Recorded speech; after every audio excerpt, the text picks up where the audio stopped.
Hello everyone! Welcome back to my channel. Today, I'm taking you along on my experience at Restaurant Pearl Morissette, one of Canada's few 2 Michelin star restaurants, and one of the country's most celebrated dining destinations. If you're planning a visit, I'll walk you through everything you need to know, from getting a reservation to visiting the bakery and taking the garden tour, and of course, whether the food actually lived up to the hype. Because honestly, to get the full Pearl Morissette experience, it's so much more than just sitting down for dinner. Let's start with reservations. Getting a table here is honestly one of the hardest parts. It took us several attempts before we were finally able to secure one. Even then, all of the prime dinner times had already been booked, so we ended up with an 8:30 p.m. reservation on a weekday. My biggest tip is to sign up for their email notifications and be ready the moment reservations are released. Once reservations open, you'll want to refresh the page right away because tables disappear very quickly. If you're hoping to sit at the chef's table, keep in mind that it's only available for parties of 6. Otherwise, you'll be seated in the regular dining room, which is still an incredible experience. Before dinner, I highly recommend stopping by RPM Bakehouse, which is only about a 4-minute drive from the restaurant and is owned by the same team behind Pearl Morissette. Many of their pastries showcase fruits grown on their own farm, so everything changes with the season. When we visited, apricots were in season, so we ordered a couple of pastries featuring fresh apricots, and they were absolutely delicious. The fruit was incredibly juicy and sweet, and you could really taste how fresh everything was. If you're visiting, just remember that the bakehouse closes at 4 p.m. We almost missed it.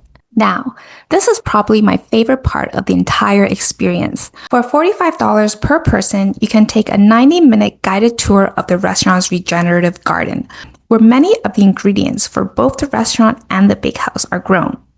At first, I honestly wasn't expecting much, but by the end of the tour, it completely changed how I experienced dinner. One of the most fascinating parts was learning that because the chefs primarily cook with what the farm produces, they're constantly finding creative ways to recreate flavors using herbs, flowers, and vegetables from the garden. For example, we tasted different combinations of leaves that together reminded us of lemon. We even tried an oyster leaf, which genuinely tastes like oysters. It was such a fun experience. The tour is led by Shane Harper, the restaurant's chef de farm. What makes that really interesting is that he actually spent about 10 years working as a pastry chef before becoming a farmer. So instead of growing crops like a traditional farmer, he thinks like a chef first. Every plant is chosen because of the flavor, texture, or aroma it can bring to a dish. Throughout the tour, he'd occasionally say, "You might see this on tonight's menu." So when we were sitting down for dinner later that evening, my husband and I kept trying to guess which herbs and vegetables we had tasted earlier that day. It made the meal so much more interactive and meaningful. If you'd like to do the garden tour, you'll need to email the restaurant to reserve a spot. There's usually only one tour each day at 4 p.m. So if your dinner reservation is later like ours was, you'll probably have a few hours to fill afterwards. Since we had some time before dinner, we drove over to Balls Falls Conservation Area, which is only about 4 minutes away. Admission was about $15, and it's a nice, easy walk to the waterfalls. Most people spent about an hour here, and it was a great way to relax before heading back for dinner. Now, for the main event. Pearl Morissette serves a seasonal tasting menu, so the dishes change depending on what's growing on the farm. That means every visit can be a little different, which makes the experience even more special. Our dinner consisted of around 10 courses, and while each portion looked small, don't let that fool you. By the end of the meal, both my husband and I were completely full, and he's definitely a big eater. For reference, we had brunch earlier that day, so we weren't starving when we arrived. Overall, the dishes were incredibly fresh, balanced, and thoughtfully prepared. Because we had already toured the garden, there were several courses where we found ourselves trying to identify the herbs and vegetables we had tasted earlier. It almost felt like a game, and it added another layer to the experience. The very first course immediately impressed me. It had a wonderful sweetness from the crab, and it was the perfect way to start the meal. There were 2 seafood courses. Both were excellent. I'm usually not a fan of cooked fish because it's so easy to overcook, but both dishes were perfectly cooked. soft, delicate, and incredibly fresh. Compared to a fish course we had at another Michelin-starred restaurant, this was on another level. The standout dish of the evening was definitely the duck. Before serving it, they actually present the whole duck to the table, and then it's carved and plated for each guest. The duck itself was incredibly tender, rich, and full of flavor.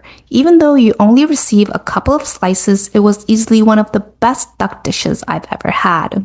The only dish that didn't quite work for me were the sausage and pork course. I personally found it a little too salty, and it was actually the only course I didn't finish. My husband happily finished it for me though.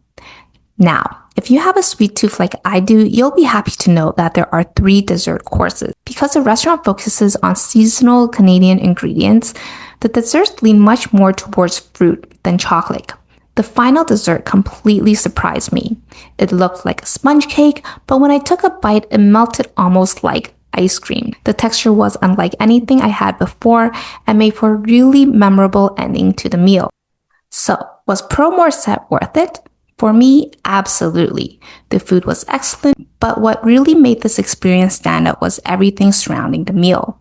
Visiting the bakehouse, walking through the gardens, meeting the people who grow the ingredients, and then finally tasting those same ingredients just a few hours later made the dinner feel incredibly personal. It's one of the few Michelin-starred restaurants that I would happily return to. Next time, I'd love to try the wine pairing because there were several dishes where we found ourselves thinking, this will probably be amazing with the right wine. If you're lucky enough to get a reservation, I definitely recommend making a full day out of it. Visit the bakehouse, book the garden tour, explore Ball Falls if you have time, and then finish your day with dinner. It transforms the experience from simply eating at a Michelin-star restaurant into something much more memorable. Thank you so much for watching. If you enjoyed this video, don't forget to like, subscribe, and I'll see you in the next one. Bye!